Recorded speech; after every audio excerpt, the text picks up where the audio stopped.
Fala pessoal, tudo bom? Começando mais um episódio aqui do Falcadcast, nessa edição especial que a gente está fazendo com os vereadores aí para apresentarem o projeto deles para vocês e também comecei mais sobre a pessoa, né, em si. Então, nesse episódio aí, a gente tem um convidado muito especial, mas antes do Ricardo apresentar aí, ele vai pagar as contas, né, Ricardo? Vamos lá, olá pessoal. Vamos agradecer aí o Vitatermo que sempre está com a gente, fazendo um patrocínio aí pra gente, ajudando. Ao Carpedim também, que o Léo lá, um forte abraço para ele, tá sempre dando uma força pra gente também, mandando aí um petisco, uma pizza, um alimento aí pra gente tá recebendo melhores convidados aí. E hoje então estamos aí com o Juliano, ele que é professor de jiu-jitsu. Estamos aí com um monte de credencial deles hoje, vocês vão ver que está um pouco diferente aí a mesa. Ele trouxe aqui para apresentar para a gente as credenciais, já trabalhou na imprensa. 25 anos de jornalista. 25 anos aí de jornalista. Então, se apresenta aí, Juliano. Boa tarde, obrigado pelo convite. Então, meu nome é Juliano Martins, né? Casado com a Ricieli, pai da Rafaela e do João Pedro.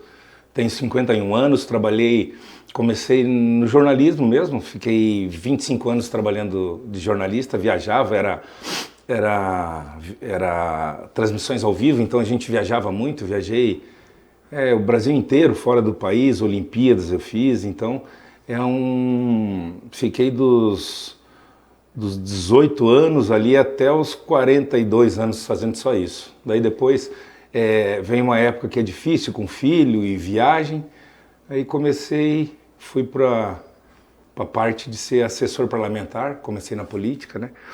E depois com o Batatinha também, agora pedi licença para ser candidato a vereador. E a vida é essa, fiquei muito tempo viajando, né? Você é natural de onde, Juliano? Cascavel, nasci em Cascavel. Uhum. Nasci em Cascavel. E daí, então, você falou pra gente aqui no off, conversando, que desde cedo sempre o esporte na sua vida?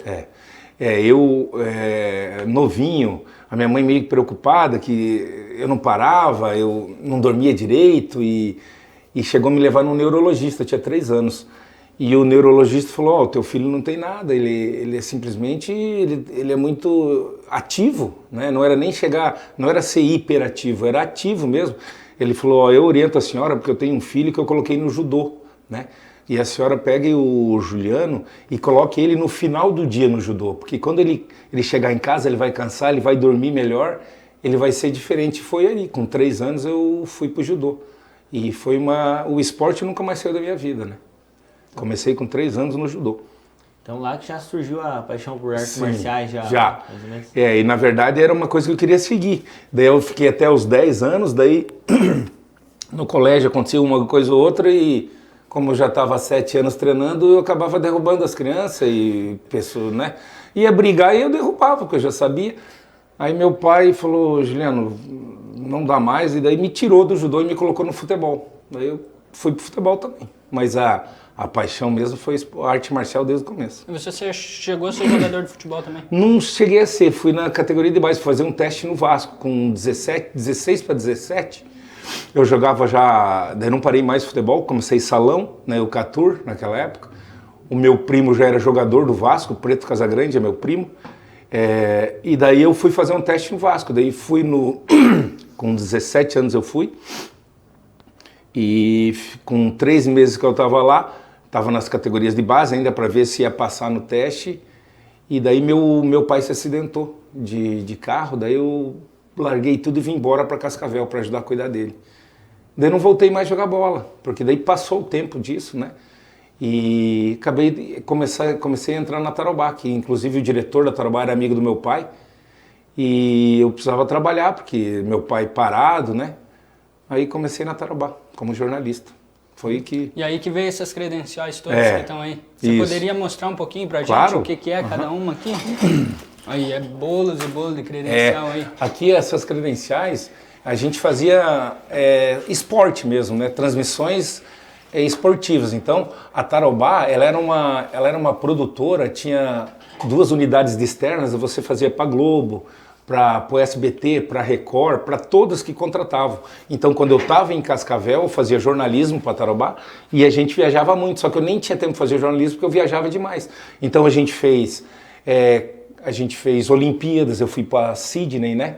E isso, como você começou a trabalhar muito com jornalismo, de vez em quando, por exemplo, essa para a Austrália, em 2000 que eu fui, o povo da Trafic chamou o meu nome para ir. Então, eles me tiraram da Tarobá, pagaram para a empresa para mim ir para lá e fiquei 45 dias na Austrália trabalhando. E quando não estava trabalhando para os outros, eu fiz Fórmula 1 durante 13 anos que teve no Brasil.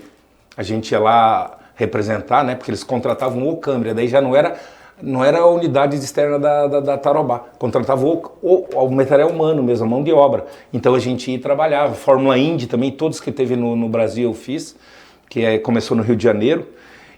Teve Mundial de Motos, então era tudo evento grande que a gente fazia, porque era transmissões, né? E fiquei... Mas você sempre foi o câmera? Câmera, isso aí. Fui câmera, desde o começo eu fui cinegrafista. E entrou lá, tipo assim, sem saber? Sem saber nada, nunca tinha mexido. Só que daí, como o diretor da empresa falou, Juliano, você tem um porte grande, você é grande, eu preciso para externa. Porque no estúdio, na época, você trabalhar dentro do estúdio, o salário já era menos. E ele sabia que eu precisava trabalhar, né? Até para ajudar em casa. Ele falou, vou te dar uma oportunidade, você nunca mexeu com câmera. Se você for bem, te coloco na externa, que é onde você vai viajar e vai ganhar um pouco mais de dinheiro, né? Até para você poder ajudar teu pai e tudo. Fiquei 4 meses, ele me colocou, eu não saí mais. Daí comecei a viajar, fui pegando bagagem, né? E fui aprendendo, né? A gente no começo erra, mas é com o erro que a gente aprende. E daí nunca mais saí disso daí. Fiquei 25 anos trabalhando de câmera mesmo, que é o que eu queria, né? E viajando o Brasil, fazia na época tinha a Fórmula 3 Sul-Americana, que a gente fazia Uruguai, Argentina e o Brasil, todas as etapas. Então a gente, Stock Car fazia todas, Fórmula Truck fazia todas, GT3, o Mundial que teve, toda a gente que fazia. Então a gente vivia viajando.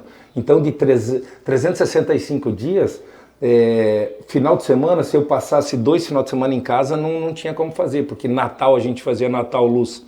Trabalhava também no Natal Luz em Gramado e a virada de ano ou você estava no Rio de Janeiro fazendo transmissões, que era shows do Rod Stewart, a gente fazia tudo isso, ou você estava na Paulista cobrindo o evento, então a gente não parava, né? Na época solteiro, foi bom, né, cara? Foi bom porque quando você viaja, você conhece, você pega bagagem de tudo, né? E adquire conhecimento, né? Para a vida, né? Então, para mim foi muito bom, só que depois que eu comecei o relacionamento, daí é difícil, né? Juliano, e você fala que teve em outros países, você desenrolava o inglês, o espanhol? Eu fiz um curso para ir para a Austrália, porque eles avisaram muito antes que a gente ia. Daí eu peguei uma professora particular, eu fazia só no colégio e peguei ela para viajar mais ou menos. Eu conseguia, se a pessoa fosse... Eu falava bem devagar, eu conseguia conversar, mas não era fluente nem um pouco, só que eu conseguia conversar. Então, tanto é que o dia que eu cheguei na Austrália, a gente tinha que buscar o equipamento, era um equipamento francês as câmeras. A gente foi pela Trafic, a Trafic contratou 10 câmeras e 4 do Brasil, eu era um deles, né?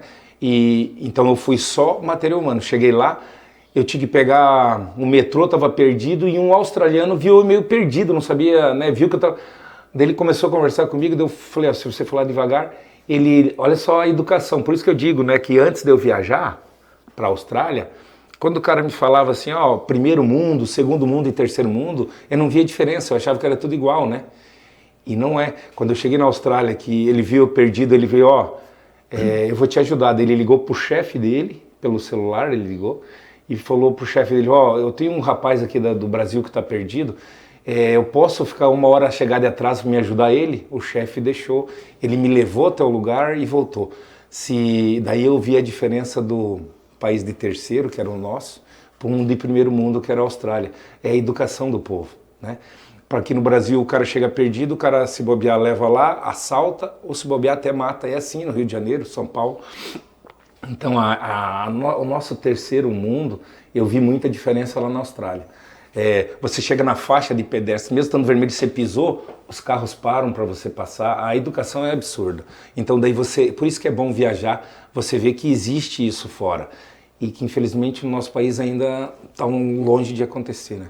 E você conhece outras culturas, né? Isso, é isso uma mesmo. experiência diferente, né? Isso mesmo, até no Brasil mesmo, você indo para o Nordeste, para São Paulo, Rio de Janeiro, porque os eventos são em capitais, é tudo diferente. Parece até que é outro país, às vezes, né? Isso mesmo. O jeito das pessoas agirem, verdade, isso os mesmo. costumes, né? Você vai para o Nordeste, lá o povo é bem tranquilo, aqui a gente trabalha muito, né? Todo mundo lá não é mais tranquilo, eles parece que são mais acomodados, mas um povo mais que eles te recebem bem, cara, é legal você, culturas diferentes e você ter conhecimento, adquirir conhecimento, né? E para você que falou que o esporte estava desde sempre na sua vida, então cobrir todos esses eventos era, imagino, gratificante, sempre. Então esses eventos, pra você ter uma ideia, a seleção brasileira, a gente cobria todos os eventos, então desde de Neymar, de todos esses jogadores, a gente fazia... Eu tava dando uma olhada ali, luta, né? Também luta, a gente fazia o UFC. Não, tudo, a gente fazia tudo, né? Então, você pegar, Fórmula Indy, cara, a gente ia na terça-feira, o evento era no domingo, mas você fazia os treinos.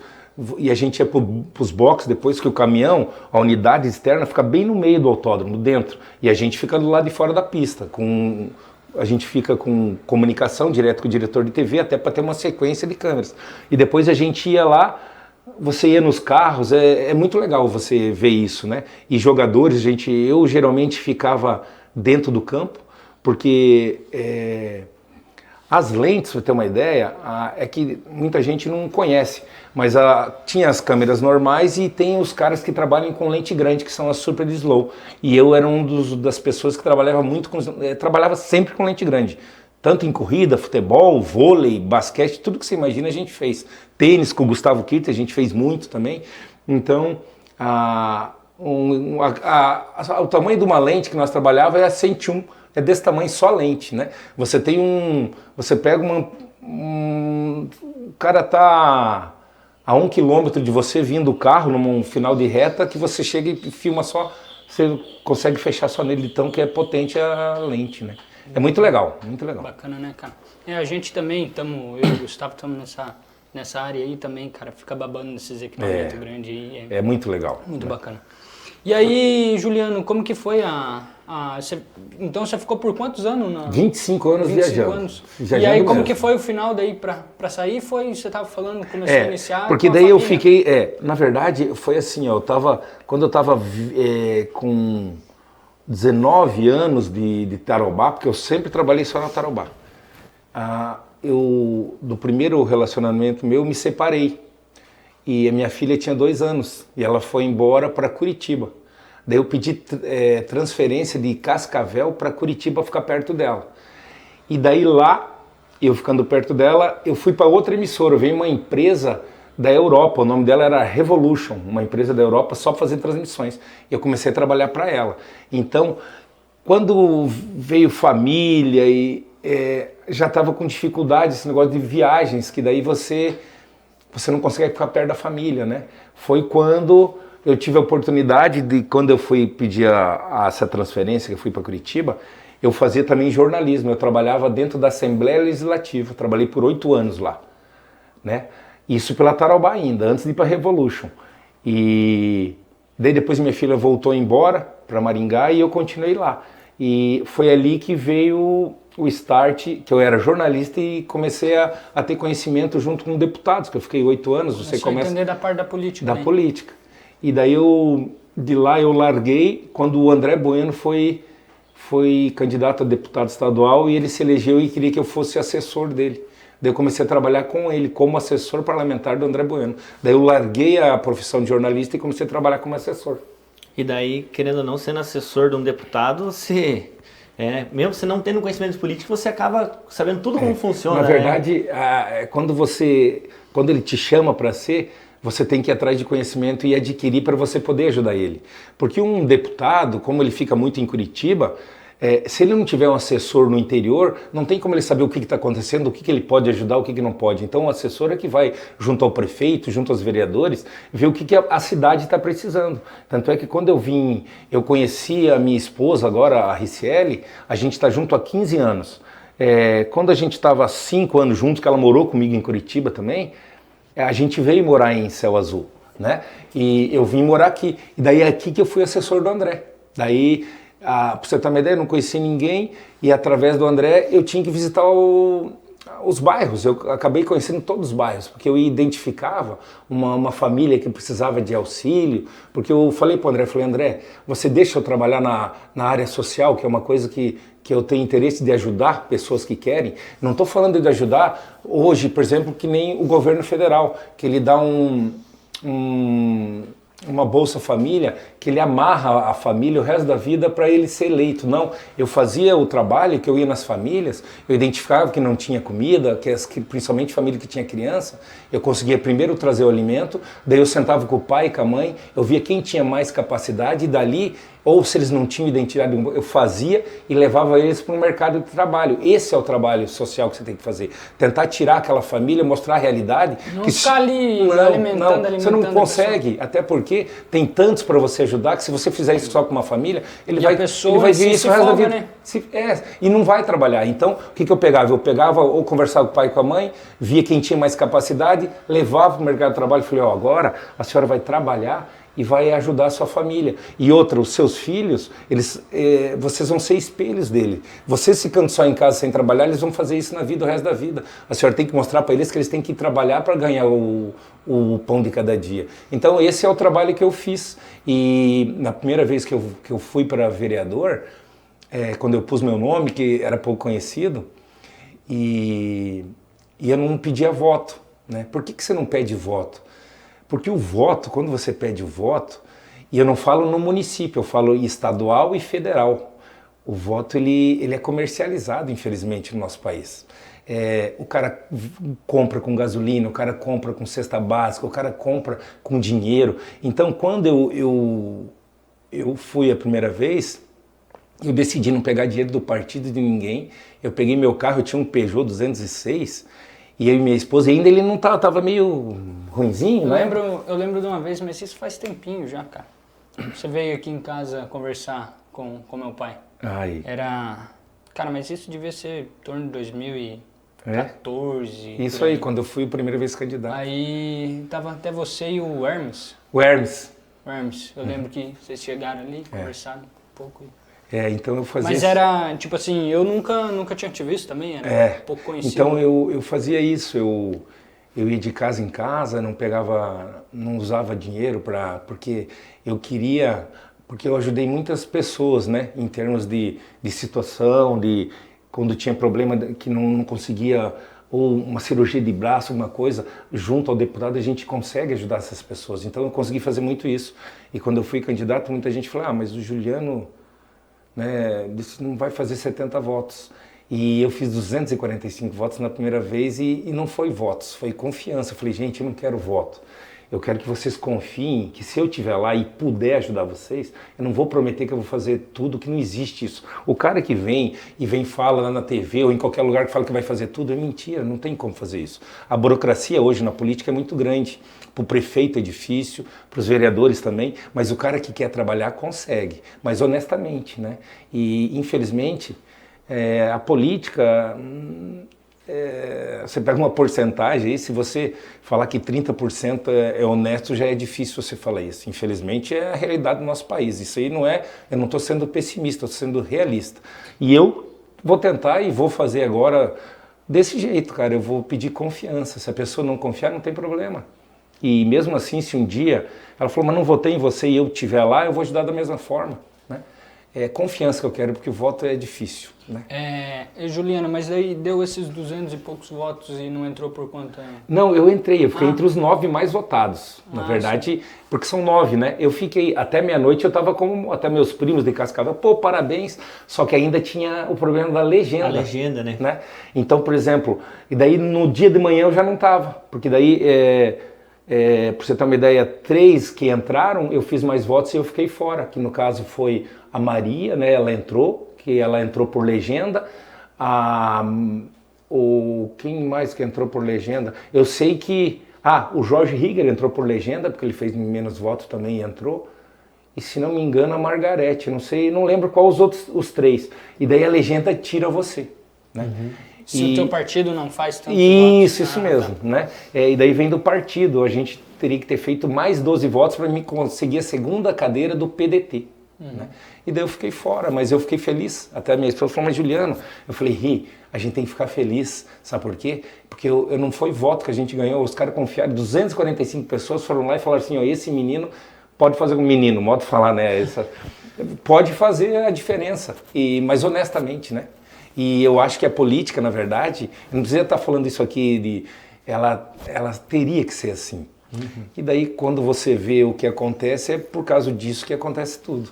E daí você fala, mas é só o político que é corrupto? Não, infelizmente a população, ela vai junto, né, quando aceita. Só que você tem que ver também que tem pessoas que aceitam, que aquilo ali para ela não vai ter mais depois. Então você tem que entender o lado dela também, tá passando fome. Né? Ontem a gente teve uma gravação aqui, também estava falando desse assunto de venda de voto e o pessoal já vem, né? Pô, tá chegando a época da eleição, agora eu vou arrumar o meu telhado, agora eu vou arrumar minha casa, agora eu vou dar um... É triste, mas é a realidade. E depois quer reclamar, né? Daí não adianta. Que os políticos é corrupto, não Até sei eu o quê, falo né? que muitos, de vez em quando, procuram um político depois. Ó, tô com esse problema. Eu falei, cara, o cara vai falar assim, eu comprei teu voto, como é que é? Eu já comprei. Você não pode reclamar Você nada. não pode reclamar. Não foi uma coisa, eu não confiei em você, eu paguei, então se eu paguei já não... E daí acontece isso depois, Só que é a realidade do nosso país, infelizmente, né? Sim. E a gente tem que tentar mudar. E eu vou tentar, de alguma forma. E não vou mudar se não for eleito de novo, não tem problema. É foda, Juliano, porque enquanto assim você tá aqui batalhando pra pegar a confiança do cara, tem um cara ali do lado com 1.000 quilos de carne pra fazer churrasco. E é assim mesmo. Né? Eu sou bem consciente disso. Até hoje eu estava falando com uma pessoa, dela falou assim, mas Juliano... como é que a gente vai chegar lá, cara? Os caras já vêm com... Eu falei, não tem problema, vamos fazer... eu não vou mudar o meu jeito de ser, vai ser desse jeito. E, gente, eu não estou falando aqui por... É o jeito que eu sou e eu vou continuar assim. E outra, como é que um professor de arte marcial, que tem 35 crianças lá, como é que eu vou agir dentro do tatame pedindo disciplina para eles de alguma forma e eu fora dele fazer o... Como é que eu não posso falar, eu tenho que mostrar para eles. Então, cara, é o jeito que eu sou, o jeito que eu sempre fui, que eu aprendi com meu pai e a minha mãe, 3 coisas básicas que eu acho que todo mundo tem que ter, que é o caráter, a dignidade e a humildade. Eu tenho esses 3, se eu coloco quando eu escrevo... eu vou trabalhar para o povo com caráter, dignidade e humildade. Se eu coloco isso é porque eu posso pôr, porque eu faço isso. Claro que errar a gente erra, o ser humano erra, mas sem isso eu não vivo. Caráter, dignidade e humildade eu vou ter o resto da minha vida. Certo. E daí então, esse agora é a segunda tentativa sua que você vai então seguida. Foi isso. Então, tipo assim, porque é complicado, né? Você não que seja uma frustração, igual você falou, mas você viu que bacana, você conseguiu essa confiança. Aí nesses 4 anos aí, você foi pensando ou você estava decidido desde aquela outra eleição que você ia tentar de novo? Não, eu tava... Mas não foi 2 seguidas, né, Juliano? Não. Foi a anterior já. Agora já. Vai ser a segunda seguida, na verdade. A última vez não deu. E daí o André, eu estava de assessor e o André não se reelegeu. Aí eu acabei ficando sem trabalho, por causa que o deputado daí acabou, não tem trabalho. Aí eu fui trabalhar na prefeitura, né, na gestão do Germano, eu trabalhei por 2 anos e veio a pandemia. E na pandemia, quando chegou a pandemia... Mas isso tudo você já estava com tua escola de... Não estava, aí que eu tô chegando. Porque quando eu vivia, era jornalista, depois assessor, então era meu emprego, assessor. E depois eu estava na prefeitura. Eu fui cargo de confiança, trabalhei bastante na prefeitura, 2 anos, e veio a pandemia, 5 cargos de confiança foram demitidos, e eu fui um deles. E daí, o dia que eu inclusive fui demitido, o meu sogro era vivo ainda, o Ricardo da Lastra. Eu cheguei ali na oficina, que a gente morava do lado, e ele falou, Juliano, tem que levantar a cabeça. Eu falei, não, vou levantar, mas não é fácil. E eu já dava umas aulas, só que em outra academia. Só que como a academia não era minha, você tem que dar metade de tudo para ela. Então eu não vivia daquilo, entendeu? Davam poucas aulas, que era só à noite que eu trabalhava o dia inteiro. E daí ele falou assim, eu estou fechando... Ele falou para mim, eu estou fechando a transportadora. A casa que a gente mora é do lado da transportadora dele. E ele tinha transportadora, ele tinha caminhão. Ele falou, eu estou fechando, vamos fazer o seguinte, tem esse barracão aqui que é onde ficavam os caminhões, não vai ter mais, vamos construir uma academia para você.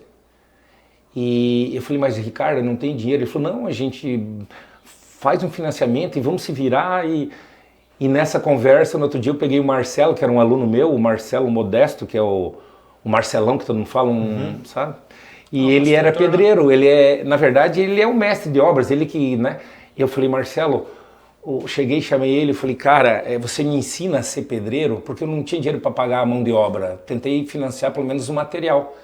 Daí ele falou, eu te ensino, inclusive eu tenho uma betoneira, eu te empresto ela, não vou te cobrar e vou te ensinar para você saber lidar, só que vai ter que ter um pedreiro para você. E daí 8 meses a gente construiu a academia, esse pedreiro, que eu tive que pagar a mão de obra, e o meu sogro. Então em 8 meses eu fiquei de pedreiro, eu, meu sogro e ele, e a gente construiu a academia. E eu acho que tudo na vida, eu penso assim, tudo que você levanta, eu ensino isso para as crianças no jiu-jitsu, que de vez em quando eles perdem, abaixa a cabeça. Não, você não tem que levantar a cabeça com arrogância, mas levanta e não desiste das coisas. Foi o que essa conversa com meu sogro aconteceu. Tanto é que no primeiro mandato meu eu coloquei Juliano da Lastra Martins, em consideração a tudo que eu aprendi com ele também, né? E a gente construiu em 8 meses, só que não tinha muito aluno, né? E cara, veio, hoje eu tenho mulheres, eu tenho adultos, eu tenho crianças, eu tenho medianeiro, eu tenho foz, e a coisa vem. Eu acho que Deus falou assim, puto, o cara trabalhou tanto, e trabalhava, cara, das 7 às 6 da tarde. E no final da noite, o que eu fazia? Eu tirei como não podia mais estar na academia, que eu não tinha dinheiro, eu destruí a sala nossa, eu tirei, montei um tatame e dava aula até as 11 da noite todo dia. Mas eu acho que é o que aconteceu, virar a coisa. Então hoje, graças a Deus, a minha profissão é professor de jiu-jitsu, sabe? E a política hoje, não vou ser hipócrita de falar que se fosse de graça você ia ser candidato a vereador. Não ia ser, porque de vez em quando você faz tudo e ainda leva, né, alguma coisa. Não faria isso porque eu trabalho para isso, né? Eu faço isso. Tanto é que fiquei 6 meses agora que, né, nessa gestão que eu não fui, a Nilda, que é vereadora, ela ficou grávida e pegou licença maternidade. Eu tive que assumir durante 6 meses. Em 6 meses eu trouxe 45 casas para Céu Azul. Caramba. Né? Então, tem gente que com 4 mandatos não conseguiu trazer isso. E daí você fala, mas como é que você fez isso? É através do que você estava falando. A bagagem que você tem com o assessor, que você conhece as pessoas certas e a pessoa confia em você, sabe que você não vai fazer uma coisa errada. Então, eu consegui. Agora o terreno, o município está já deixando o trâmite tudo em dia para o ano que vem começar a construir essas casas para a população de Céu Azul. Então, querendo ou não, esses 6 meses já foi uma experiência a mais, muito já boa. Que já deu. Mas é uma coisa que eu já tinha desde lá de trás, que é o que eu queria, né? Era ação social, o esporte que eu levo muito a sério. Então, quer dizer, as crianças, eu falo para os pais, gente, vocês não têm noção, eu sei porque eu vivi disso desde criança. Eu nunca usei droga na minha vida. Eu falo isso, mas nunca usei. E sabe por quê, eu acho? Porque o esporte, ele me mantinha ocupado. Para mim, eu via amigo meu usando e nunca tive vontade. Mas é o esporte que fez isso. Eu falo, gente, o teu filho hoje, para tirar ele da droga futuramente, tirar ele de um celular, de uma TV que hoje está absurdamente, as pessoas estão viciadas nisso, põe o teu filho no esporte que você vai conseguir dar um caminho melhor de vida para ele, né? O professor Titão veio esses tempos com a fala dessa também, que o esporte tira o pessoal, não deixa o pessoal ir pro lado errado, né? Não deixa, não vai, cara. A criança vê ali que ela... O cara fica ocupado, né? Tem isso uma ocupação, mesmo, não tem tempo para ficar indo numa E sabe que se usar aquilo ou não vai atrapalhar onde ele tá. Então, cara... E vem da disciplina, né? Disciplina. Se o cara, se você tirou nota ruim no colégio, isso, se você não sei isso o quê... aí. A fala nossa é essa, as crianças têm que tirar nota boa para vir pro jiu-jitsu, conversa com os pais, né? Então é isso. O professor Jorge.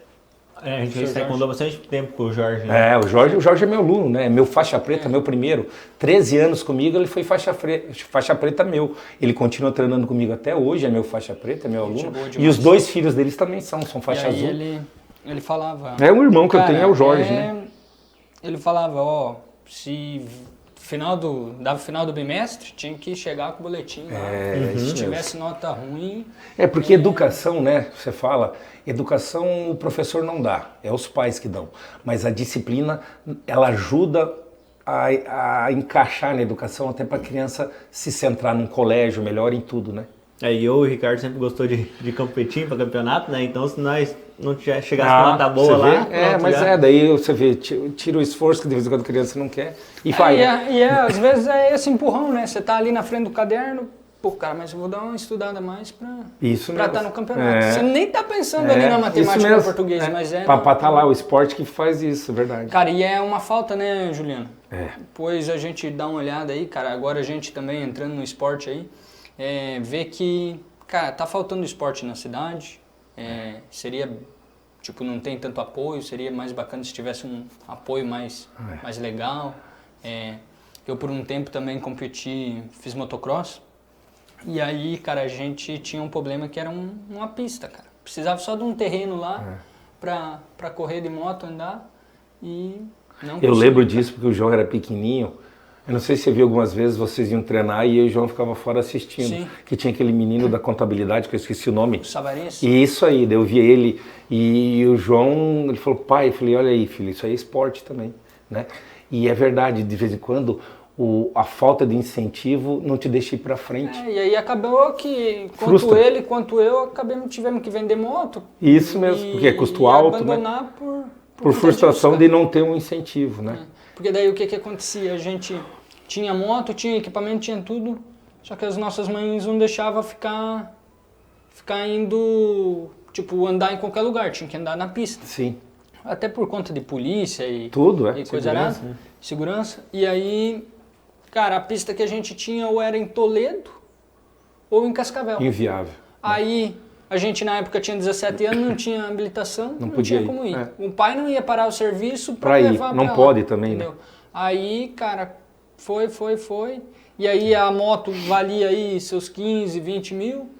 Aí você pegar uma moto também para ficar andando em qualquer pista e acabar com a moto, não valia a pena. E aí o cara acaba abandonando, né? Tem e eu acho troféus aí, ó, cara, de corrida. Não, eu lembro vocês treinando lá e é tão legal, né? Porque quantos daqui saíram, né? Você olha, você vê esportistas, tem o goleiro do Palmeiras, que é o Deola, né? Ele saiu daqui. Você pega o Roman, que foi deputado federal, tudo, ele também foi juiz, árbitro, né? Então saiu daqui também. E de vez em quando podiam ter tantos mais, por falta talvez do incentivo do município. Agora o Brizola tá... O Brizolinha lá? Tá jogando em Santa Catarina. Isso, lá, lá em Santa Catarina, irmão do Everton, esse mesmo. Os piá do Jorge mesmo, bom de luta que tá louco. Mas eles estão indo, estão treinando, né? Mas aí que eu tô falando. Só que é mais o pai, é o pai que puxa, né? Senão... patrocinador ali, né? Eu acho que fica muito naquele nicho do céu azul de, tipo, vôlei e futebol. Vôlei e futebol é um incentivo. Eu acho que se, sei lá, tivesse um basquete, uma aula, né, um negócio diferente, eu acho que poderia surgir diversificar, mais, né? Fica muito num nicho só. Incluir todo mundo, né? Isso, até para inclusão, porque uns não querem um, exatamente. Mas se tiver outros, pega todo mundo. E daí você tira, né? E você vai dar uma ajuda para os pais da criança não se envolver em coisa errada também. Antigamente tinha parte do Projeto 100 também, teve um tempinho, né? O Projeto 100 era um projeto que... Acho que era, não sei se era do Estado. Eu não sei se era do Estado ou da Prefeitura, mas... Mas enfim, era um projeto lá que trazia futebol, vôlei, artes e música. Pintura de tela, aprender a tocar instrumento, teve, cara... E isso aí na época, acho que todo mundo da escola fazia, né? Pelo menos uma coisa ou outra. Fazia alguma coisa. Então foi algo que naquele tempo deu muito certo, né? E acho que até hoje se surgisse outro... Falta, tipo assim, cara, falta um investimento um pouquinho maior nessa área. Eu digo que não precisa pegar todos os esportes, mas pega 2 a mais, cara. É 1 a mais que seja, entendeu? Isso. Incentivar mais, né? Mas e aí, Juliano, daí agora com essa de vereador, você vem apoiando o Dr. Teles lá? Hoje a gente está no PL, né, que é coligado ao PSD, então o prefeito é o Teles e o vice é o Jorge Rieger, né, então a gente está com eles, né, e eu sou candidato a vereador pelo PL, né, eu era do PDT e hoje eu estou no PL. E eu queria que você falasse um pouquinho sobre qual que é a visão do partido, sua visão para agora, se vocês chegarem a entrar? Então, agora eu falo porque é o que a gente tocou agora no assunto, né? O esporte é uma coisa que a gente tem que mudar um pouco em Céu Azul, né? O incentivo vindo do município, a gente consegue, via deputados também, um incentivo estadual, né? E você tem muito contato? Tenho, claro, eu tenho contato e né, eu estava até pedindo exoneração agora do cargo, que eu era assessor do deputado Zé Luiz, que é o Batatinha de Cascavel, né? E então a gente consegue trazer muita coisa, né?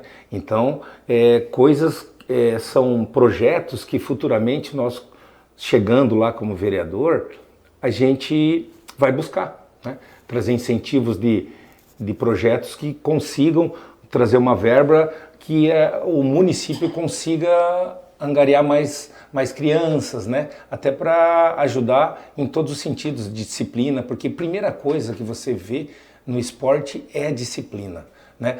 Lá na frente que vai ver se vai ter um futuro jogador ou não, mas primeiro é a disciplina, você tirar hoje o celular, você pega que isso vai fazer mal, né? Horário também, né? O cara tem aquele comprometimento com o horário. Né? E hoje você pega, por exemplo, um celular que uma criança pega, ela está no celular, se ela cansou disso, ela põe o dedo e vai para o outro, né? Ela vai fazendo isso. Ela perdeu isso, quando ela for fazer isso na vida real, ela não sabe fazer isso, não existe. Então, como é que ela não vai saber lidar com a situação do mundo real, de tanto que ela está no virtual? Então, a gente hoje, eu não sei, a visão do virtual tá bem complicada. Só que é uma coisa, tipo assim, você dá uma olhada, Juliana, eu não tenho filho, mas você dá uma olhada assim, cara, eu já vi muitas situações dessa de você estar num restaurante, num local assim, e aí a criança tá ali em volta, querendo uma atenção, enchendo o saco, a mãe, cara... Dá o celular, é verdade, dá o celular. é verdade. E aí vai a criança lá e... Isso vem de casa também, é verdade. E aí, cara, o que acontece? Na visão dos pais hoje, cara, é um erro dos pais, eu acho que é isso, é mais fácil dar um celular pro filho, ele vai ficar quietinho ali no canto e do que dar uma atenção, entendeu? Isso é verdade. Do que falar, o que tá acontecendo, vamos brincar então, pega uma bola lá. Isso, vai ter que mudar. Eu acho que vem mudar primeiro os pais para depois os... Maior verdade que você falou, e é verdade. Você chega no restaurante, de vez em quando a criança tá inquieta, o pai dá o celular para ele parar, para ele... Aí a criança tá ali, cara, comendo e fascinada no celular, bicho. Pô, mas é uma coisa muito chata e feia. E eu falo... A gente que tem filho, se você fizer isso, você vai perder teu filho. Hoje tem muita criança que, depende da idade, não consegue voltar para a realidade mais. Porque não sabe lidar com a situação mais. A hora que... que precisa, não sabe lidar, porque não tem mais aquele só de mudar, não muda. Você vai ter que aprender a lidar com porque sentimentos, a criança tem que saber lidar com isso, com perda, com ganha, né? Ou com uma frustração, ela tem que saber lidar com isso. E o celular não ensina isso, é a vida, né? Vida, o esporte, né? Principalmente claro, o Gustavo também tinha esses exemplos, cara. A gente cresceu junto e às vezes a gente se trameava no cacete lá, ia pro campeonato, cara. E eu treinava e todo dia brigando na rua com o Gustavo, ganhava dele, cara. Chegava lá no campeonato e perdia, mas eu falava, mas que coisa, cara. E aí você fica frustrado, você chora. Só que tem que saber lidar, né? E daí é aí que vem o professor, saber lidar, falou, vamos voltar, vamos treinar mais, você vai voltar, isso que errou, e isso que eu falo, você pegar a criança quando acontece isso, mostrar para ela que a derrota ela vai vir, só que ela tem que saber lidar com isso, porque senão vão ser adultos hoje quantos que tomam remédio hoje para depressão, para saber lidar com pânico. Por que eles tomam remédio hoje? Porque quando crianças não fizeram esporte não souberam lidar com isso antes. Então, quanto antes essas crianças saberem lidar, tiver um esporte na vida, saber lidar com perda, ganho, sabe, situações que vão fazer eles melhores adultos eles serão futuramente. É um ensinamento pra vida, né? Tem um negócio de 14, 15 anos que eu levo até hoje. Foi isso que sempre o Ricardo falou. Foi lá 2 campeonatos, ganhei dele na final e depois eu meio que larguei de treinar, ia só de vez em quando e o Ricardo ficou lá treinando. Daí tinha um campeonatinho de novo lá na escola oficina, daí foi esse campeonato, eu lembro até hoje. E o Jorge falou, você vai ir? Você nem tá vindo treinar? Eu falei, professor, eu vou, né? Eu tô ganhando todos que eu vou, por que eu não vou nesse? Fui lá, cheguei na final, tomei um couro do Ricardo na final. Aí depois o Jorge veio e falou, não veio treinar e o Ricardo ficou treinando. Isso. E até hoje, cara, eu fico com essa história na cabeça, cara. Mas daí você vê, aí você dá valor, né? Dá valor. Você dá valor porque o que a gente quer na vida tem que buscar. Treinar, mas eu batia. Batia nele. Mas no campeonato, mas no campeonato chegava... Porque o cara fica nervoso, né? Tem uns que chega a tremer, né? Até isso. E aí eu ia assim, pô, cara, eu tô acostumado a bater no Gustavo, chegar aqui eu vou bater, cara. E aí lá não é aquela ponto, pancada, né? aqui. É ponto, entendeu? Deu certinho, dava o ponto. Deu na cabeça, dava o ponto. E eu, às vezes, não acertava o ponto, cara. Mas é bom que aconteça isso pra gente crescer, né? A gente só aprende errando. Né? Não tem como. E ninguém nasce sabendo, né? Não tem. E aí, Juliano, e aí vem essa ideia do esporte. Tem mais alguns que... Ação social, né? Ação social. O município aqui precisa muito, né? Tem muita gente que... Então, você conseguir fazer com que pessoas hoje que estão em casa, que usam talvez um Bolsa Família ou que não vão, você conseguir pôr no mercado de trabalho, né? Mostrar para ele que ele tem que sair de casa, até para ser espelho para os filhos, né? A gente tem que fazer isso. Você dá uma oportunidade, se não quer, você vai em outra e busca e vai ajudando outra família. A gente precisa disso, né? Trazer... O que a gente também precisa ver, né? Precisa trazer indústria para o município, né? Até porque muitos, hoje, dos filhos dos pais, eles estão indo para outra cidade trabalhar ou ir embora e Céu Azul não vai ficar com ninguém, todo mundo indo embora. A gente tem que mudar essa realidade. Não é fácil. Não é fácil. Por que eu digo que não é fácil? Porque hoje, se você for atrás de uma empresa grande para vir para Céu Azul, que muitos falam, mas é porque não vai atrás. Não, não é só isso. É porque, eu não digo, vem de 5 prefeitos para cá, que eles não estão estruturando o Céu Azul para isso. Por que eu digo isso? Porque hoje, uma indústria grande, de porte médio para grande, quando ela vem numa cidade, a primeira coisa que ela pergunta para se instalar numa cidade, você tem hospital particular? Não tem. Você tem escola particular? Não tem. Por que ele fala isso? Porque ele sabe que se vir aqui e, por exemplo, o filho ou a esposa ou o próprio trabalhador, ou se machuca alguma coisa, tem que ir para Cascavel, ele vai perder esse cara muito mais do que no trabalho, né? E não tem aqui isso. Então, muitas vezes isso já dificulta a entrada de uma empresa para Céu Azul. Só que isso não é o prefeito de agora, é de muitos anos atrás que não está se estruturando.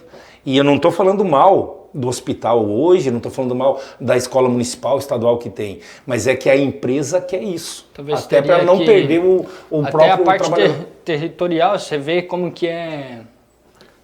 Não teve um planejamento de construção. Isso e aí fica para um lado um pouquinho de empresas e para o outro lado. E não Só tem que ali mais. Para o outro lado já está batendo na Boa Vista e ali isso mesmo. Já e tá daí a gente do outro lado da BR, a gente tem o Parque Nacional que não pode fazer. Então, é estrutura que vai ter que ser repensada para futuramente os filhos não irem embora, para conseguirem trabalhar aqui, ter mercado de trabalho, né? Porque se você pega o Céu Azul, até para... Você pega 4 empresas... A gente tem um exemplo mesmo, um moinho dentro da cidade ali. E aí agora diz que tá num auê ali para quererem tirar o moinho, cara. Mas é um negócio que quando foi feito, quando começou, talvez não tinha cidade pro outro lado. E a gente tem... E é isso, vai ter que se estudar uma maneira de começar a estruturar melhor Céu Azul para receber essas empresas. Em todos os sentidos, eu falo até de você ter um terreno para isso, né? Pegar um terreno grande para que Juliano, mas possa... é assim, você fala daí que é um trabalho de bastante longa data. Em 4 anos, assim, o que você na sua vivência, na sua mentalidade daria de fazer aí em 4 anos? Não, aí a gente vai ter que... Porque tem umas áreas que a prefeitura pode talvez adquirir. E com essas áreas, comprando e adquirindo, você vai conseguir montar um espaço para trazer... até para pessoas que estão aqui hoje, que estão começando, você dá um barracão de incentivo para que ela aumente o trabalho dela. Muitas pessoas conseguem fazer isso e fazem muito bem, né? Aqui eu não vou citar nomes, mas tem empresários aqui que começaram no fundo de quintal, ganhou uma oportunidade e hoje já está com 2, 3 barracões, por de tanto que ele conseguiu fazer. Então precisa se trabalhar. Vai ter que achar essa área, vai ter que buscar, né? E começar a trazer industrialização, para depois, futuramente, ver que o troço está crescendo, poder investir melhor, talvez, numa escola, né? Não digo que... Não é que é obrigado que venha uma escola particular, porque a escola do município e estadual é muito boa, né? Mas para você trazer indústrias, vai ter que ter um pouco mais de estrutura, até ter um incentivo. Tem cidades que têm incentivos melhores do que talvez aqui um empresário vai e não consegue um apoio muito grande, né? E isso afugenta o empresário. E como que está sendo a tua campanha aí por enquanto? Está sendo boa? Está assim Não, de casa em casa? Isso, é essa aí mesmo. Eu tô indo de casa em casa, eu não posso parar de trabalhar, né? Conforme eu falei para vocês antes, todo dia eu acordo 4h30, né? De segunda a sábado. E na quarta que eu acordo às 3h15, porque daí eu começo a dar aula em Foz às 5:45 lá. Então, e vai até às 9h30 da noite. Eu tenho, de vez em quando, eu não posso tomar café, porque se eu tomar café eu não consigo dar aula, porque como é luta, não posso, eu tenho que só tomar líquido, então eu faço sucos, vou tomando. Aí eu tenho um horário, hoje, para mim, fazer um pouco de política, eu consigo fazer das 2 às 3h30 por ali. É o horário que eu tenho, porque depois eu tenho que trabalhar. Então é o que eu estou fazendo. Esse horário eu aproveito, vou fazer umas visitas. Hoje você pode falar que é candidato, então visitas que eu quero confiança mesmo, que a pessoa sinta que de vez em quando ela precisa conversar para entender o que eu estou falando, né? Que muitas vezes você olhar para a pessoa nos olhos, você dá credibilidade até para ela confiar em você. E eu estou fazendo isso, né? Tem pessoas que confiam em mim, né? Hoje eu tenho uma academia, tem muita gente que vê o meu trabalho, tanto com as crianças, com as mulheres, com os adultos, e isso você já traz credibilidade, ele já te conhece do dia a dia de trazer o filho, então isso vai ganhando ajuda também, né? E visitar, cara, eu vou fazer campanha desse jeito, não vou mudar meu jeito, é uma campanha tranquila, uma campanha limpa, que eu posso falar que não é voto, que é confiança, e torcer para que dê certo. Mas não vou mudar o meu jeito, é isso aí que eu vou fazer. Simples de tudo. De casa em casa, indo ali, conversando com o povo. Pegar uma família e mostrar que, ó, se você confiar, não vou te prometer também que só prometer iludir, não existe, né? não. Existe isso. Então eu estando lá, se eu puder ajudar, vou fazer de tudo que é jeito, né? Mas vou fazer pelo povo de Céu Azul, com certeza. Já consegui em 6 meses fazer isso. Imagina em 4 anos que eu não posso ajudar Céu Azul, né? Ajudar o povo, né? E vou fazer isso. Se tiver lá, é o que eu vou fazer. Com certeza. Tem algum aí, cara? Manda lá. Eu ia dar uma olhada agora. Então vamos pegar, tem umas perguntas aí que a gente põe no Instagram lá. Tá bom. E daí o povo vai mandando. Vamos ver aqui tá bom. que o povo quer saber. Vou pegar uma aqui. Aqui, ó, isso aqui é interessante, Juliano. Quais habilidades ou qualidades você acredita que te diferenciam de outros candidatos? Simples, né? Caráter, dignidade e humildade. Isso já me diferencia de bastante. Porque na política você fazer uma campanha limpa, poucos que fazem isso porque não vão ser eleitos. Mas eu não vou mudar. Isso eu tenho certeza que é a diferença total. Com certeza. Quer fazer uma agora? Pode mandar aí, eu tô pensando aqui uma, cara. Tava montando uma aqui. Vamos ver. Já vê que é gravado, né? Ó, quais desafios você acredita enfrentar como vereador e como pretende superá-los? Vereador, a gente vai ter diversas coisas, porque hoje, por exemplo, vem um projeto para ser votado, alguma coisa, você tem 9 vereadores. E é por voto. Então, de vez em quando, eu vou contra, mas os outros vão a favor. Então, essa é uma dificuldade que, por exemplo, eu sozinho não sou ninguém. Então, vai ter que, o grupo que se formar, os 9 vereadores lá, que Deus abençoe e que pensem pelo povo e não por si próprio. Não por partido também, né? Por si próprio, principalmente. Né? E a sua amizade com esses outros candidatos, Juliano, como que é? Você conhece bastante do povo? Tem alguns que eu conheço, tem outros que não, né? Cumprimento todos. Eu falo que tem pessoas que de vez em quando eu sei que que já tem uma afinidade com o outro, eu nem vou visitar, porque não é esse o meu interesse, né? O meu interesse é outro, não quero atrapalhar ninguém, vou fazer desse jeito. Amizade, você tem uns que eu não conheço, eu sou uma pessoa que eu sou bem na minha. Muita gente de vez em quando fala, mas o Juliano lá, você passa, o cara não. Não, eu sou na minha, né? Se eu conheço, eu cumprimento, se eu não conheço, eu vou ficar na minha, cada um tem seu jeito. Não sou de ficar dando risada para todo mundo também. Eu acho que aí já começa a falsidade, eu não sou isso. Então, eu sou o que eu sou, né? E eu acho que quando você é desse jeito, você é mais verdadeiro e as coisas vem melhor para ti, né? Então, de vez em quando, amizade, né? Você tem, só que você tem que cuidar, porque não conhece muito, não sabe como é que é, mas cada um no seu jeito e vai indo, né? Não tem que... Perfeito, Juliano. Eu queria fazer uma pergunta assim, ó.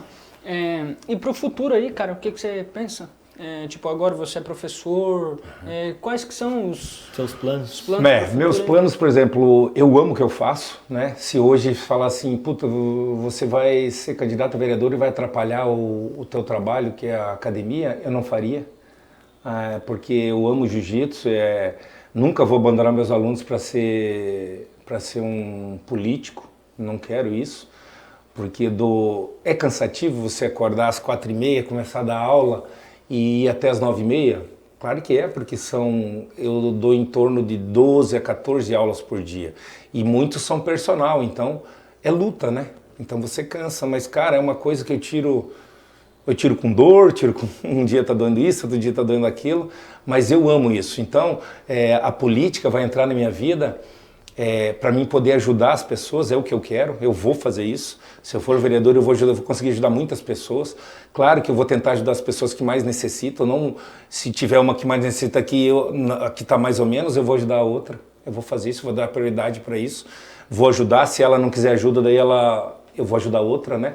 Mas a política hoje, eu tenho plena convicção com o conhecimento que eu tenho, com amigos que eu tenho dentro da política que confiam em mim, é confiança mesmo, eu consigo trazer muita coisa para o povo de Céu Azul, consigo ajudar mesmo em todos os sentidos.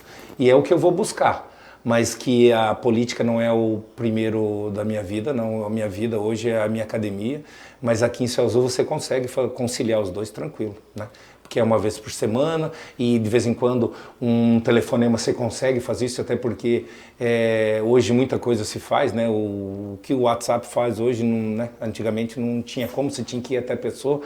Então consigo hoje conciliar os dois, mas a política hoje, a minha vida é a academia, né? A política vem junto e eu consigo ajudar muito o povo daqui. É uma coisa que eu sempre falo com o Ricardo que é muito importante, né? A gente vê...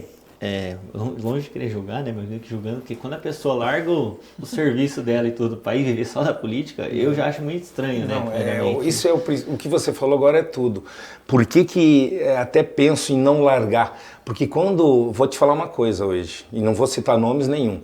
Se você hoje, você tem uma profissão e você larga a tua profissão para ir para a política, aquele caráter e dignidade que você tem, que você não depende do dinheiro da política para sustentar a tua família, e quando você for político e vir uma coisa difícil para você ter que tomar uma decisão, você vai de vez em quando vender a dignidade e o caráter junto com essa decisão.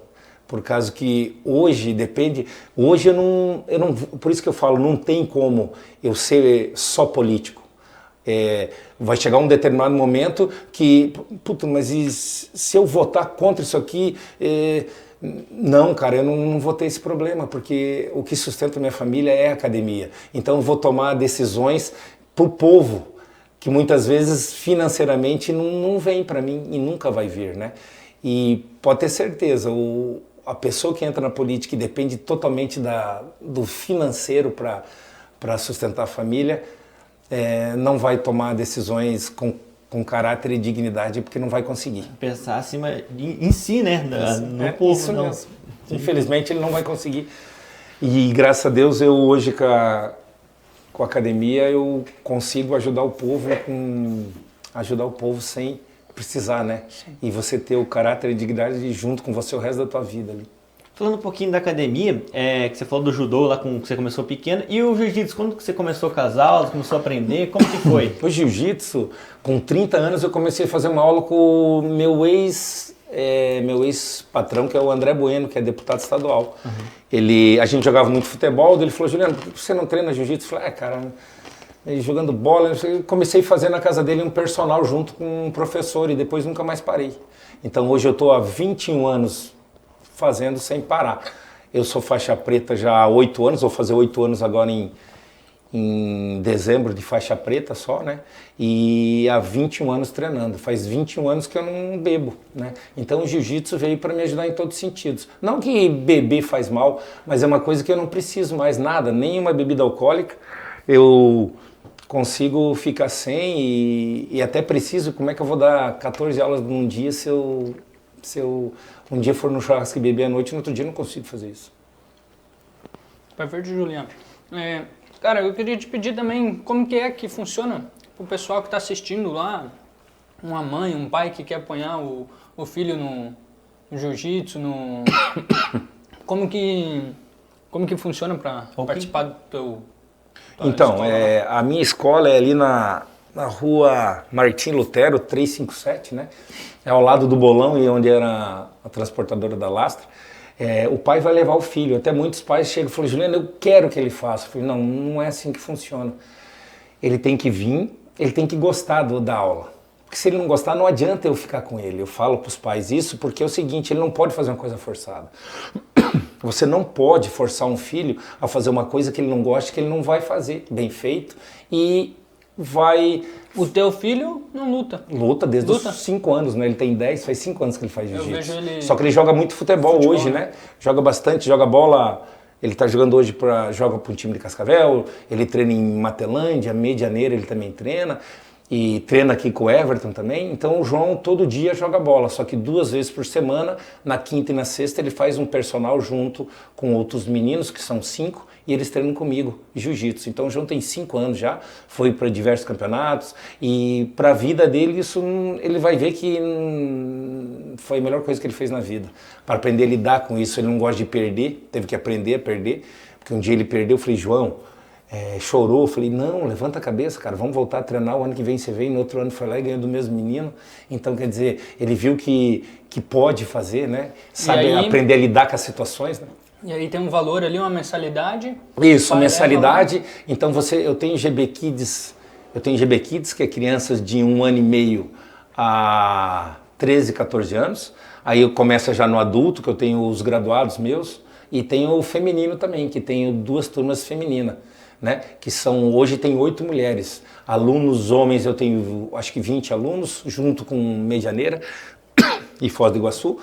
E crianças eu tenho 34 crianças eu tenho hoje, GB Kids. E diversas, então tem crianças que treinam de 1 ano e meio a 5, as outras de 6 a 10 e assim vai. Eu separo até por causa do tamanho, né? Que não dá.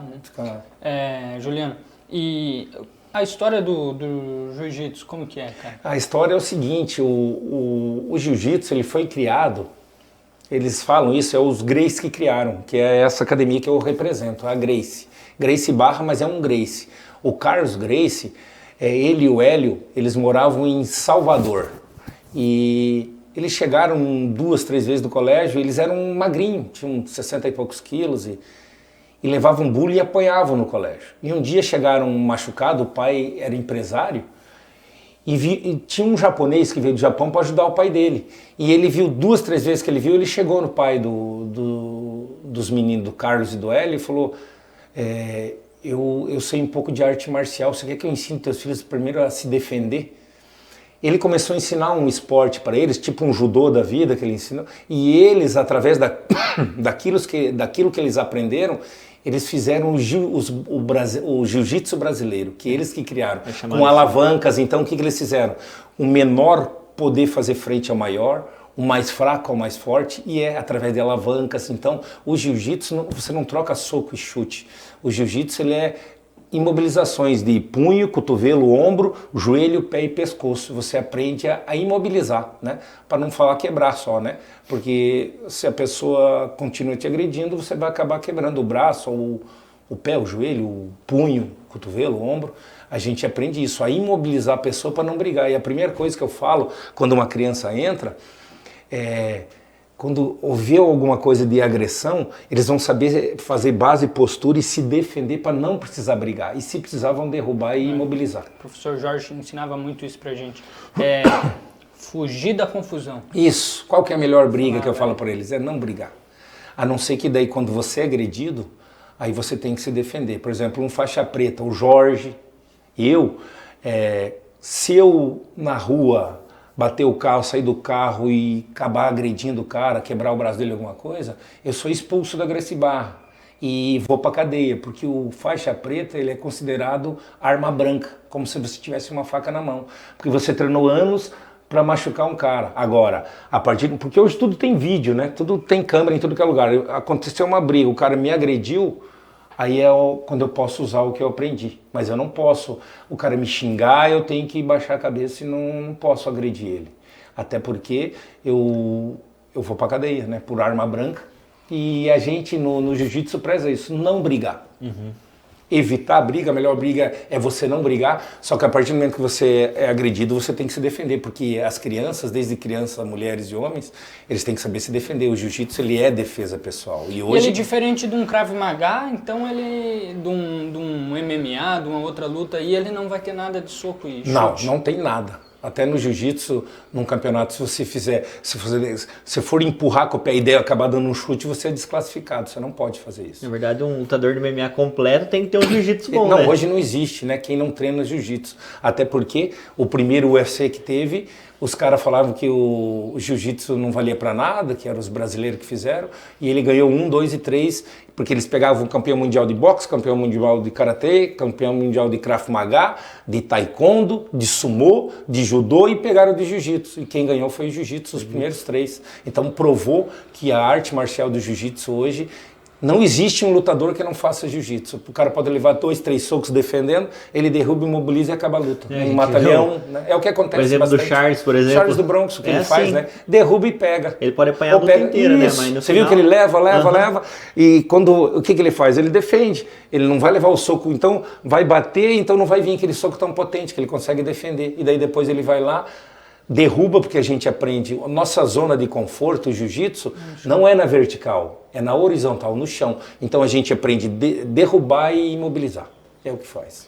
Eu queria saber, aproveitar que tem um professor de jiu-jitsu aqui, né, na minha frente, que tem uma opinião dividida sobre jiu-jitsu nas Olimpíadas, né? Porque tem uns que querem que entre, que vai dar mais visibilidade para o esporte, sim, e tem uns que acham que se entrar vai ter que se adequar às regras das Olimpíadas. Tipo, o judô é completamente diferente do que a gente vê nas Olimpíadas, porque teve que ter menos, entre aspas, agressão, assim, não sei o quê. Qual é a sua opinião sobre o jiu-jitsu? O jiu-jitsu hoje, para você entrar numas Olimpíadas, o primeiro que você tem que ter, o esporte ele tem que estar nos 5 continentes. Tem que abranger tantas pessoas e ser bem conhecido. O jiu-jitsu já está em todos os continentes, já está em tudo, só que o jiu-jitsu é uma luta que quem não vê, quem não conhece, você vê aquele troço amarrado, o cara abraçado e outro tentando fazer. Para televisão, que é as Olimpíadas, o cara vai trocar de canal. Então essa é a preocupação hoje das Olimpíadas, trazer o jiu-jitsu e fica aquele negócio amarrado, o cara eu não gostei disso aí, vou tirar. Não é que nem judô que derruba, às vezes volta. Uma imobilização dura aí... E isso dura a luta inteira. O que vai acontecer? O jiu-jitsu vai começar, vai derrubar e, cara, você vai até pegar o pé dele, outro derruba e vai ficar naquele... Eles vão falar que você está amarrando a luta e não é. Só que quem não conhece vai achar isso. Então, hoje, o que está dificultando ir nas Olimpíadas é isso. Mas você olha com bons olhos se fosse para as Olimpíadas ou você acha... Claro, com bons olhos. É legal você estar numas Olimpíadas, olha os esportes aí. Só que, pra você ter uma ideia, agora acabou as Olimpíadas agora de Paris, os judocas se reuniram e falaram assim, gente... muitos perderam por Shido. O que é isso? Falta de lutar. Mas tá tão rigoroso para que vá logo para aquilo que ele não está tendo a oportunidade de chegar no golpe porque eles estão dando Shido e muitos foram desclassificados por 3 punições e daí perdem um campeonato por isso. Então, as Olimpíadas também, ela quer moldar um pouco da técnica, quer fazer com que o troço vá mais e por isso que o jiu-jitsu vai ser difícil de entrar por enquanto. Juliano, e assim, eu queria saber como que é essa parte de faixa. faixa, é. Então, se hoje... Eu já ouvi o pessoal falando assim, tem tal academia, tal escola lá que faz a faixa ser muito rápido e o cara, ele chega no faixa preta muito rápido e ele não é um faixa preta de verdade. Isso aí. Então, você pega, isso não é só no jiu-jitsu, né? Só que o jiu-jitsu de artes marciais, que você pega todas as artes marciais, você pega um karatê, um taekwondo, com 3 anos o cara chega na faixa preta, né? Ele vai adquirindo a faixa preta. O jiu-jitsu, geralmente, cada faixa é 2 anos e você não pega antes disso. Então você pega uma branca, uma azul, uma roxa e uma marrom, você vai demorar de 8 a 10 anos para chegar numa faixa preta. E de vez em quando, hoje, por exemplo, a minha graduação, eu não cobro graduação do aluno. Por que eu não cobro graduação do aluno? Porque é mérito dele. Se ele está me pagando a graduação quando eu for dar um grau para ele, porque cada faixa tem um grau. É 1, 2, 3 e 4 graus para ir. Então, cada 6 meses, um grau. Você vai demorar 2 anos e meio, mais ou menos, para trocar de faixa, né? E o jiu-jitsu demora demais. O judô não é assim, o karatê não, né? Se adquire antes. Mas no jiu-jitsu, se você pegar um professor, tem muitos hoje, infelizmente, que tem isso em todas as profissões, né? Tem aquele que ele gradua mais rápido. E daí o cara que gradua mais rápido, ele acha que tá bem, e daí ele vai para uma academia que o cara faz o troço mais certinho, ele chega na roxa, pega um faixa azul ali, ele vai levar a pressão do faixa azul porque ele antecipou essa graduação dele, mas muitos fazem isso por causa do valor que você cobra na graduação, né? E existe dentro da academia, assim, eu sou um faixa azul e ele é um faixa roxa. E tem coisas que ele sabe que o outro não sabe? Tem. Tipo assim, você vai chegar ali na faixa azul, você vai chegar até aqui, aprender até aqui. Agora na roxa você vai aprender mais não, tal, tem tal, isso, tal. Mas o principal, a principal mudança de uma faixa para outra é a bagagem mesmo. Você tem que apanhar muito para aprender a defender. O jiu-jitsu é isso, é defesa pessoal. Você primeiro defende para depois atacar. Se você atacar antes, o cara vai te pegar. Então, você pega de vez em quando. Só que tem cara que demora mais para pegar um golpe, tem cara que pega muito mais rápido. Não só todos. E isso é de pessoa para pessoa. Tem cara que demora mais para aprender, tem cara que faz... Então, de vez em quando tem um faixa azul duro que pega um faixa roxa. O que ele faz isso? Faz com que o roxa treine mais, né? Daí até os meus alunos me professor, o que eu faço? Treina mais, não tem outra maneira, é treinar mais. É o que você fez quando ele parou. Você continua treinando, ele foi lá e depois não aguentou. É o treino. Então tem que treinar mais. Você treina 2, treina 3 vezes por semana, né? Não tem outra maneira. Claro, não é todo mundo igual. Por exemplo, tem faixa azul, cara, que você tem que antecipar os golpes porque aquele ali ele já foi. Porque como é que funciona? Eu passo um golpe e ele aprendeu o golpe, ele está fazendo, o que é zerar o golpe? É ele me fazer o golpe sem eu corrigir ele em uma vírgula. Se ele me fizer isso 3 vezes, ele já vai indo para o próximo, assim, nós vamos indo para frente. Porque ele tem que aprender o início para chegar no meio e no final. Eu não posso, por exemplo, não aprendeu, eu vou para o outro. Não dá, porque ele vai fazer falta lá na frente isso, entende? Então tenha as técnicas que vai de faixa branca, de faixa azul, de faixa roxa, tanto é que marrom e preta tem técnicas de finalização que o branca, o azul e o roxo não podem fazer. Então até a faixa roxa eles não aprendem. Caramba. Que no caso que é um matalhão de pé, uma chave de panturrilha, chave de bíceps e chave de joelho. Isso é só marrom e preto, os outros não podem fazer. Então não adianta você ensinar, até porque machuca.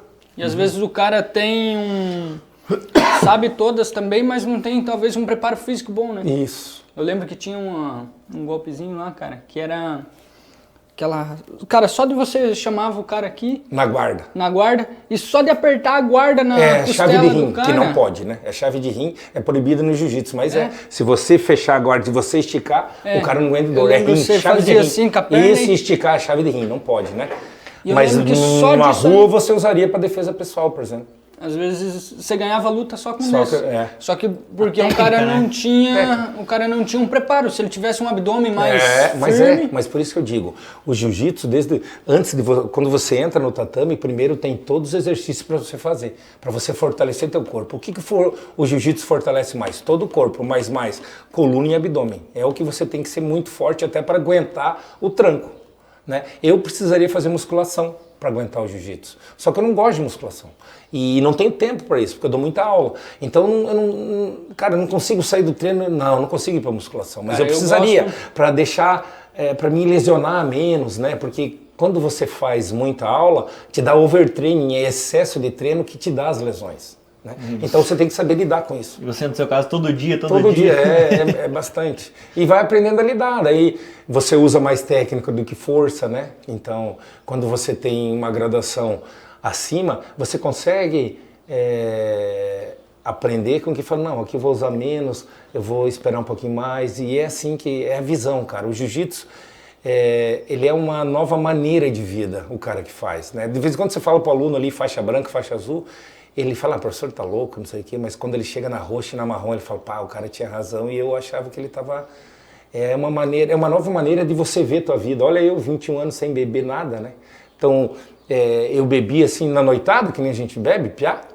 Eu tenho 120 pontos na mão, tenho 50 na cabeça, acabava brigando, e grande, o cara não vinha na mão, vinha com garrafa, vinha com, né? Então, eu já... Então, ó, minha mão fez sem 3 tendões, 7 horas de cirurgia, graças a Deus voltou, e se eu tivesse o jiu-jitsu antes, se eu não tivesse um pouco alcoolizado, que você perde um pouco da tua segurança, de você saber segurar para não brigar, não tinha acontecido nada disso, né? E daí depois eu vi, olha, quando eu vi, eu falei, cara, vou ter que parar de beber, porque daí eu aguento mais, né? Seguro mais, evito briga, só vou brigar se for necessário. Mas ó, 21 anos, acho que nunca briguei mais. Até porque tu vai brigar com faixa preta, vai se machucar, né? Porque não tem como, você aprende, cara, 21 anos, você aprende muita coisa, né? Olha pelo Jorge, vai brigar que jeito com o Jorge? Não tem como, cara. É muita técnica que aprendeu. Eu falei uma vez pra ele, cara, difícil, eu queria muito ver você brigando assim, cara. Mas não pode, né? A gente não briga, você não vai ver. Só vê cara, você chega em todo lugar que tá, o cara tá amigo de todo mundo. É isso aí. É isso que torna, né?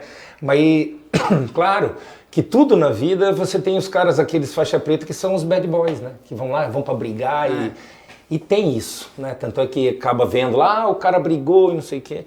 Mas você vê lá, o cara matou o faixa preta, o Leandro Louco, era um cara, matou com um tiro na cabeça, então a briga não leva a nada, você só vai perder com isso. Claro que meu filho, minha esposa, minha filha, minha família, eu posso, né, usar para defender, mas graças a Deus não precisa, cara. O Jorge também, perguntei para ele, graças a Deus a gente não precisa.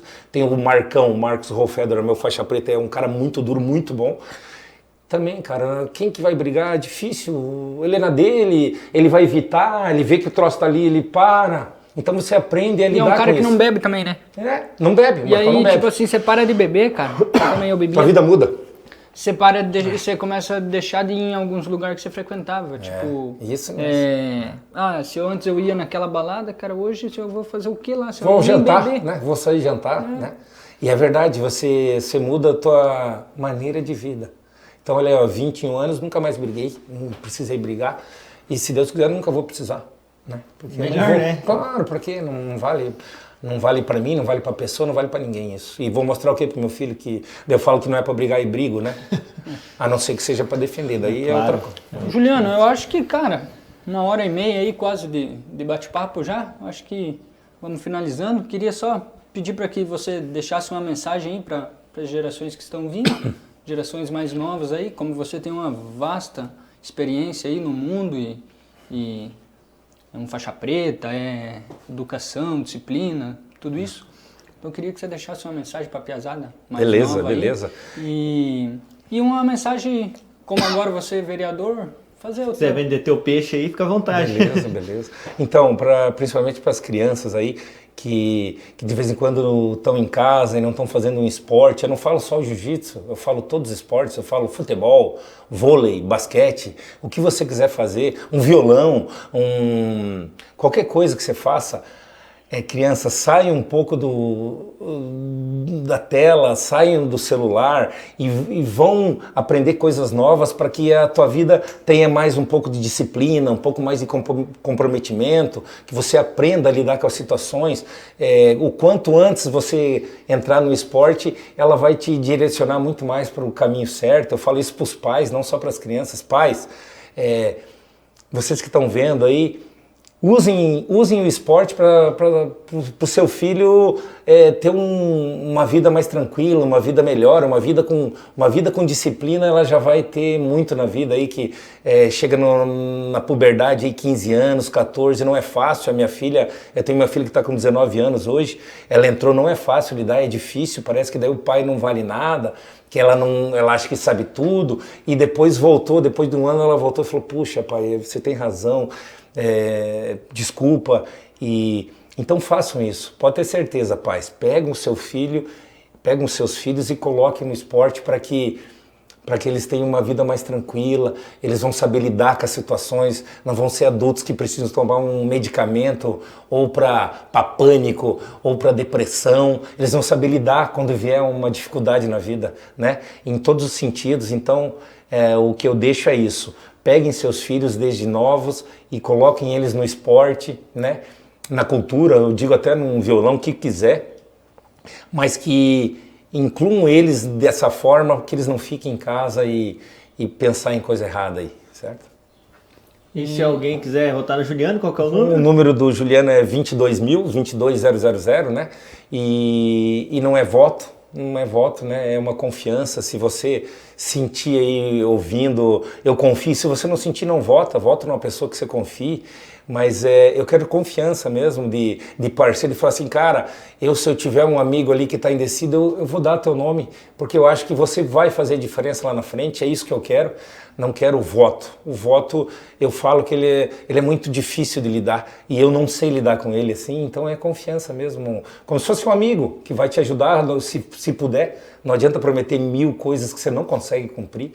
Então é confiança, confie que eu tô para vereador para ajudar pessoas, e é o que eu quero fazer, né? Não é de meu interesse próprio, nem um pouco.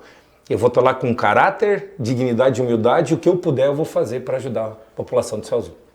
Tá certo, acho que é isso, né? Acho que falta uma coisa, o grito lá, qual que é? Osso!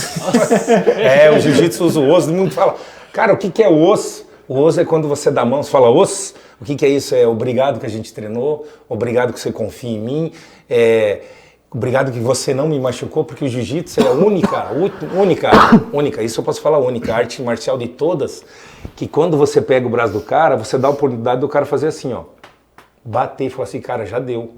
Outras não dão. Você leva um soco na cara, você vai levar no queixo. O jiu-jitsu, você pegou, você encostou no joelho dele, você tá indo, você vai indo devagar e olha pra ele. Ele que sabe se você vai quebrar ou não, ele vai bater. Isso também na luta. Então a gente ali, nos graduados, eles querem segurar um pouco mais, ou você pegou o pescoço, né? E você tá finalizando, ou o cara bate ou ele vai apagar. Porque 6 segundos não existe super-homem, vai apagar. Ele vai perder os sentidos, vai apagar, você dá 3 tapas na cara dele, ele vai voltar. Ah tá, beleza, da próxima ele já não vai fazer isso, ele vai bater. Então, o osso é tudo isso, é a oportunidade que você dá do cara de dar os 3 tapas. Falou, pô, professor, já deu aqui. O que ele vai aprender com isso? É errando que ele vai aprender a defender na outra. Falou, cara, você tem que ter tirado minha mão antes, e assim vai. Osso! Então, cara, obrigado pela confiança. Obrigado vocês, foi um prazer. Foi um prazer conhecê-los melhor, né? Porque de vez em quando acha que o cara é de um jeito, acha que é de outro, nunca viu, fala que aquele cara é um babaca, e não é assim. Eu acho que sempre façam isso também. Conheçam a pessoa antes de julgar ela. Muita gente julga pela... o cara lá, não, conheça ela antes, converse com ela, depois você tira. E torço para que vocês vão para frente, né? Não é fácil lidar, eu sei, o jornalismo aí, olha o quanto, né? Mas façam isso, vão com fé. Se eu puder ajudar de alguma forma, eu vou fazer isso com o maior carinho, porque eu sei que não é fácil, beleza? Não desistam, vão que muito legal o programa de vocês. Gostei muito de participar e vocês estão de parabéns aí, tá? Cara, as mesmas palavras aí, obrigado por ter confiado no trabalho da gente, obrigado por ter vindo aí, tirado do seu tempo, bater um papo com a gente. Com certeza eu tirei muitas experiências desse episódio aí, dessa conversa, e Cara, esperamos que você entra lá. Eu não posso falar que eu vou votar em você porque eu nem título não tenho, cara. Não tem problema. Se sou você só gostou de mim, já tá valendo já. É uma mídia que eu ganhei novo aí.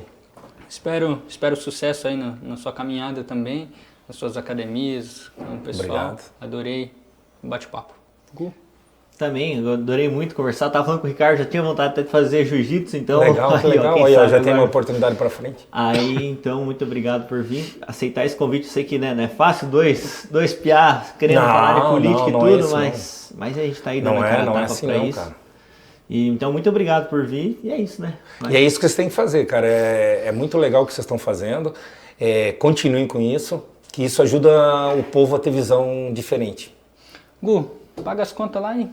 Então é isso, agradecer o Carpe aí que sempre está fortalecendo, o Léo lá, muito obrigado. A Vita Termo também, sempre ajudando a gente. E o pessoal seguir a gente no Instagram lá, né, no Falcadcast e também no Falcade Filmes lá, né, que tem. A gente vai deixar depois o Instagram do Juliano ali para o pessoal conhecer a escola dele também. O Instagram do Gustavo, o meu Instagram. E aí segue lá o Carpedinho também, a Vita Termo. Ajuda, dá essa força pra gente aí que a gente tá precisando também, cara. Fechou? Obrigado, pessoal.